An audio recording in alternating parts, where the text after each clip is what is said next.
ಕನ್ನಡ ಚಿತ್ರರಂಗಕ್ಕೆ ಒಟ್ಟಿಗೆ ಪ್ರವೇಶ ಮಾಡಿದ್ದ ರಕ್ಷಿತ್ ಶೆಟ್ಟಿ, ರಿಷಬ್ ಶೆಟ್ಟಿ ಹಾಗೂ ರಾಜ್ಬಿ ಶೆಟ್ಟಿ ಈಗ ಬೇರೆ ಬೇರೆಯಾಗಿದ್ದಾರೆ ಎನ್ನುವ ಗುಸುಗುಸು ಕೇಳಿಬರುತ್ತಿದೆ. ಈ ಮೂವರು ಕೂಡ ವಿಭಿನ್ನ ಅಭಿರುಚಿ ಹೊಂದಿರುವ ಕಲಾವಿದರು. ಕನ್ನಡ ಚಿತ್ರರಂಗಕ್ಕೆ ವಿಭಿನ್ನ ತಿರುವು ಈ ಶೆಟ್ಟರ ಗ್ಯಾಂಗ್ನಿಂದ ಸಿಕ್ಕಿದೆ ಅಂದ್ರೆ ಆಶ್ಚರ್ಯವೇನಿಲ್ಲ. ಅಂತ ಶೆಟ್ಟರ ಗ್ಯಾಂಗ್ನಲ್ಲಿ ಇದೀಗ ಬಿರುಕು ಬಿಟ್ಟಿದೆ ಎನ್ನಲಾಗುತ್ತಿದೆ. ಅದು ನಿಜ ಅನಿಸಿದ್ದು ಅರ್ಜುನ್ ಜನ್ಯ ಅವರ 45 ಸಿನಿಮಾ ಕುರಿತು ರಿಷಬ್ ಶೆಟ್ಟಿ ಅವರು ಶೇರ್ ಮಾಡಿರುವ ವಿಡಿಯೋ ಮೆಸೇಜ್. ಈ ಮೆಸೇಜ್ನಲ್ಲಿ 45 ಸಿನಿಮಾದ ಟ್ರೇಲರ್ ಮೆಚ್ಚಿಕೊಂಡಿರುವ ರಿಷಬ್ ಶೆಟ್ಟಿ ಅವರು ಉಪೇಂದ್ರ ಹಾಗೂ ಶಿವಣ್ಣ ಇಬ್ಬರ ಹೆಸರನ್ನು ಪ್ರಸ್ತಾಪಿಸಿದ್ದಾರೆ. ಆದರೆ ಈ ಇಬ್ಬರಷ್ಟೇ ಪ್ರಮುಖ ಪಾತ್ರವನ್ನು ನಿರ್ವಹಿಸಿರುವ ರಾಜ್ಬಿ ಶೆಟ್ಟಿ ಅವರ ಹೆಸರನ್ನು ಹೇಳಿಲ್ಲ. ಇದು ಉದ್ದೇಶಪೂರ್ವಕವಾಗಿ ಆಗಿತ್ತ ಅನ್ನುವ ಅನುಮಾನ ಹಲವರಲ್ಲಿ ಮೂಡಿದೆ. ಇದಕ್ಕೆ ರಾಜ್ಬಿ ಶೆಟ್ಟಿ ಅವರು ಸ್ಪಷ್ಟನೆ ನೀಡುವ ಪ್ರಯತ್ನ ಮಾಡಿದ್ದಾರೆ. ಅದು ಬೇಕು ಅಂತ ಆಗಿದ್ದಲ್ಲ, ಆಕಸ್ಮಿಕ ಎಂದಿದ್ದಾರೆ. ಹಾಗೊಂದು ವೇಳೆ ಉದ್ದೇಶಪೂರ್ವಕವಾಗಿಯೇ ಆಗಿದ್ದರೂ ಅದನ್ನು ಸೀರಿಯಸ್ ಆಗಿ ತೆಗೆದುಕೊಳ್ಳುವುದು ಬೇಡ ಅಂತ ಪುಕ್ಕಟ್ಟೆ ಸಲಹೆಯನ್ನು ನೀಡಿದ್ದಾರೆ. ಆದರೆ ಇದನ್ನು ನಂಬುವ ಸ್ಥಿತಿಯಲ್ಲಿ ಕನ್ನಡ ಪ್ರೇಕ್ಷಕರು ಇಲ್ಲ.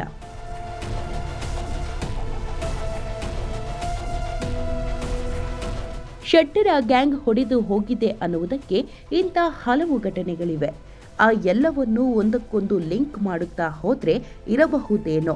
ಈಗ ಶೆಟ್ಟರು ಮೊದಲಿನಂತಿಲ್ಲ ಅಂತ ಅನಿಸುತ್ತದೆ. ಹಾಗಾದ್ರೆ ಆ ಘಟನೆಗಳು ಯಾವುವು ಅಂತ ನೋಡೋಣ ಬನ್ನಿ.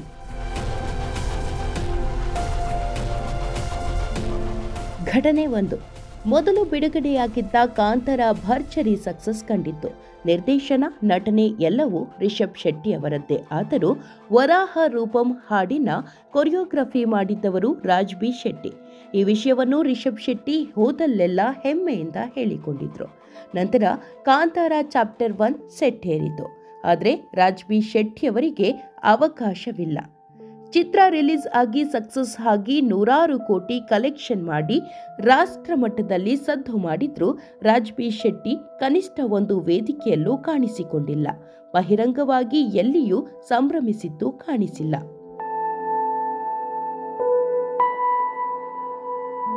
ಘಟನೆ 2.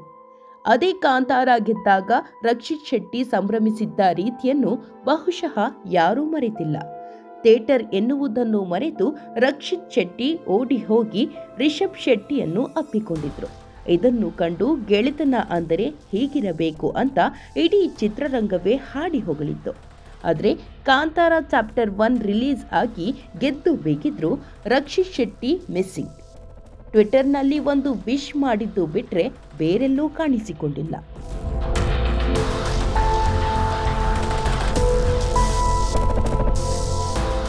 ಘಟನೆ 3. ಸೂಪ್ರಂ ಸೋ ರಾಜ್ಬಿ ಶೆಟ್ಟಿಯವರ ಬ್ಲಾಕ್ ಬಾಸ್ಟರ್ ಚಿತ್ರ. ಹೊಸಬರ ತಂಡವನ್ನು ಕಟ್ಟಿಕೊಂಡು ರಾಜ್ಬಿ ಶೆಟ್ಟಿ ಭರ್ಜರಿ ಚಿತ್ರವನ್ನೇ ಕೊಟ್ಟರು. ಎಲ್ಲೂ ಕೂಡ ರಕ್ಷಿತ್ ಶೆಟ್ಟಿಯಾಗಲಿ ಅಥವಾ ರಿಷಬ್ ಶೆಟ್ಟಿಯಾಗಲಿ ಯಾವುದೇ ಪ್ರಚಾರ ಮಾಡಲಿಲ್ಲ. ಹಿಂದೆಲ್ಲ ಶೆಟ್ರು ಗ್ಯಾಂಗಿನವರ ಆಕ್ಟಿವಿಟಿ ನೋಡಿದವರಿಗೆ ಇದೆಲ್ಲ ಆಕಸ್ಮಿಕ ಅನಿಸಲ್ಲ. ಯಾಕೆಂದ್ರೆ ಗೆಳೆಯರ ಸಿನಿಮಾಗಳು ಅನೌನ್ಸ್ ಆಗುತ್ತಲೇ ಎಲ್ಲರೂ ಪರಸ್ಪರ ಬೆನ್ನು ತಟ್ಟಿಕೊಳ್ಳುವುದು, ಪ್ರಚಾರ ಮಾಡುವುದು, ಸಹಕಾರ ನೀಡುವುದು ಅಲ್ಲದೆ ಪರಸ್ಪರರ ಚಿತ್ರಗಳನ್ನು ಡಿಸ್ಟ್ರಿಬ್ಯೂಟ್ ಮಾಡಿದ್ದೂ ಇದೆ.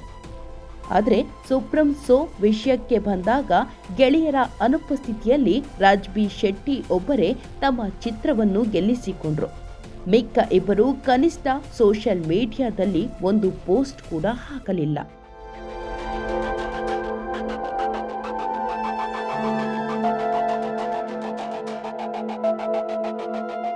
ಘಟನೆ 4.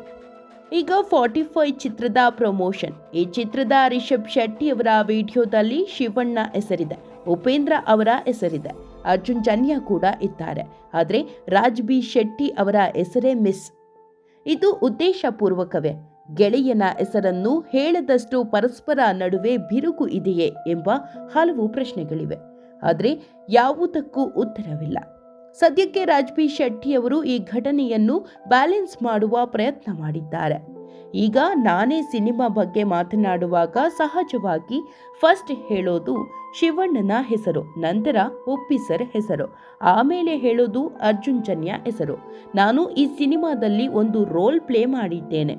ಕೆಲವೊಂದು ಸಲ ಯಾವುದೋ ಫ್ಲೋನಲ್ಲಿ ಮಾತನಾಡಬೇಕಾದ್ರೆ ಹೆಸರುಗಳು ಮಿಸ್ ಆಗಬಹುದು. ನಾವು ಅರ್ಜುನ್ ಜನ್ಯ ಅವರಿಗೆ ಕಮ್ಯುನಿಕೇಟ್ ಮಾಡಿದ ಲೆಕ್ಕದಲ್ಲಿ 5 ನಿಮಿಷಕ್ಕಿಂತ ಮುಂಚೆ ರೆಕಾರ್ಡ್ ಮಾಡಿದ್ರು. ಆದರೆ ಮೈಕ್ ಏನೋ ಆಫ್ ಆಗಿ ಮತ್ತೆ ರೆಕಾರ್ಡ್ ಮಾಡಿದ್ದಾರಂತೆ. ಬಹುಶಃ ಆ ಫ್ಲೋನಲ್ಲಿ ಮಿಸ್ ಆಗಿರಬಹುದು. ಅದನ್ನು ನಾವು ಅಷ್ಟು ಪರ್ಸನಲ್ ಆಗಿ ಹರ್ಟ್ ಆಗುವಂತಹ ಅವಶ್ಯಕತೆ ಇಲ್ಲ. ಮಿಸ್ಟೇಕ್ನಿಂದ ಆಗಿದ್ರೆ ತೊಂದರೆ ಇಲ್ಲ ಎಂದಿದ್ದಾರೆ.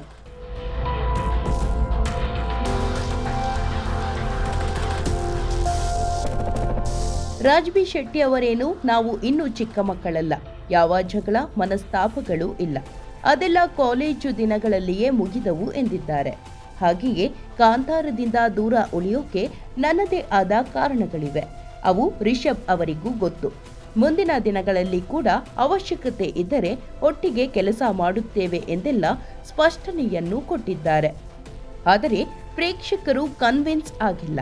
ಶೆಟ್ಟರು ಮೊದಲಿನಂತೆಯೇ ಇದ್ದಾರೆ ಎನ್ನುವುದಕ್ಕೆ ಈ ಸ್ಪಷ್ಟನೆ ಸಾಲುತ್ತಿಲ್ಲ. ಏನೇ ಆಗಲಿ, ಚಿತ್ರರಂಗದಲ್ಲಿ ಶಾಶ್ವತ ಗೆಳೆತನ ಹಾಗೂ ಶಾಶ್ವತ ಹಗೆತನ ಎರಡೂ ಇರಲ್ಲ ಅನ್ನುವುದಂತೂ ಸತ್ಯ. ಇದು ಶೆಟ್ಟರ ವಿಷಯದಲ್ಲಿ ಸುಳ್ಳಾಗಲಿ ಅನ್ನುವುದೇ ನಮ್ಮ ಆಶಯ.